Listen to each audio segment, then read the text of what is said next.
देखो, पाकिस्तान की पहले भी दुनिया में कोई इज्जत नहीं थी, कोई भी क्रेडिट नहीं था। और पहलगाम वाला दुर्दांत हमला करके आतंकवादियों को भेजकर पाकिस्तान ऑलरेडी अपनी क्रेडिट, अपनी रेटिंग खराब कर चुका है। और मुझे तो लगता है पाकिस्तान के झंडे पर जो ये एक स्टार है ना, ये किसी ने रिव्यू दिया है पाकिस्तान को। अब आप इस आदमी को देखिए। हिंदुस्तान हिंदुस्तान हिंदुस्तान सेना आर्मी सेना आर्मी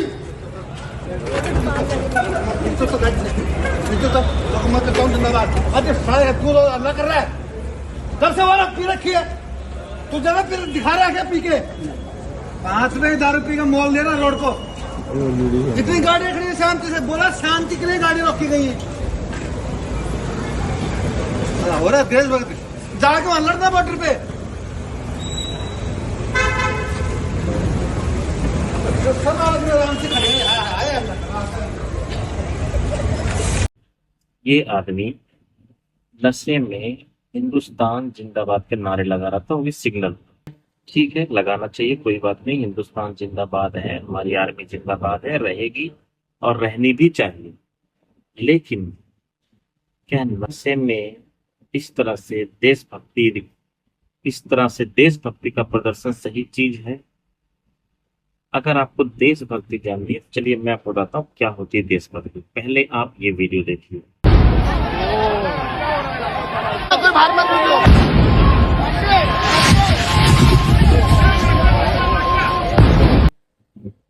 ये वीडियो है पाकिस्तान में गिर रहे हिंदुस्तान के ड्रोन्स और मिसाइल, जिससे कि कोई भी इंटरसेप्ट नहीं कर पा रहा है। पाकिस्तान इस वक्त पूरी तरह से लावारिस महसूस कर रहा था। इसके बाद आप ये दूसरा वीडियो देखिए।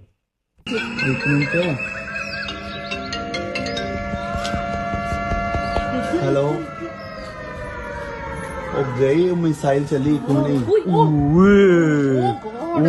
और ये वाला जो वीडियो है, ये हिंदुस्तान की तरफ बढ़ रहे किसी अनआइडेंटिफाइड ऑब्जेक्ट, हो सकता है वो ड्रोन हो या फिर मिसाइल हो, जो कि हिंदुस्तान की धरती की तरफ बढ़ रहा था, लेकिन उसे बीच में ही इंटरसेप्ट कर लिया गया।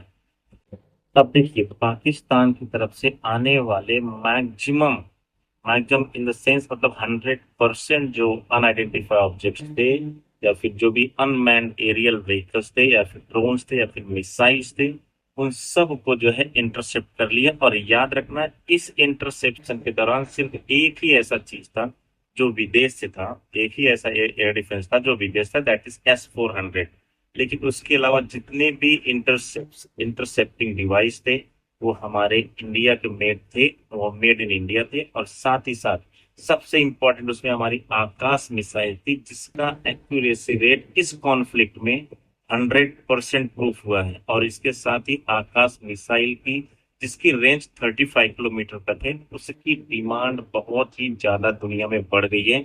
और आने वाले टाइम पर आप देखेंगे कि इसका प्रोडक्शन बहुत ही ज्यादा किया जाएगा और बहुत ज्यादा एक्सपोर्ट किया जाएगा दूसरे कंट्री को, जिससे हमारे देश को फायदा होगा।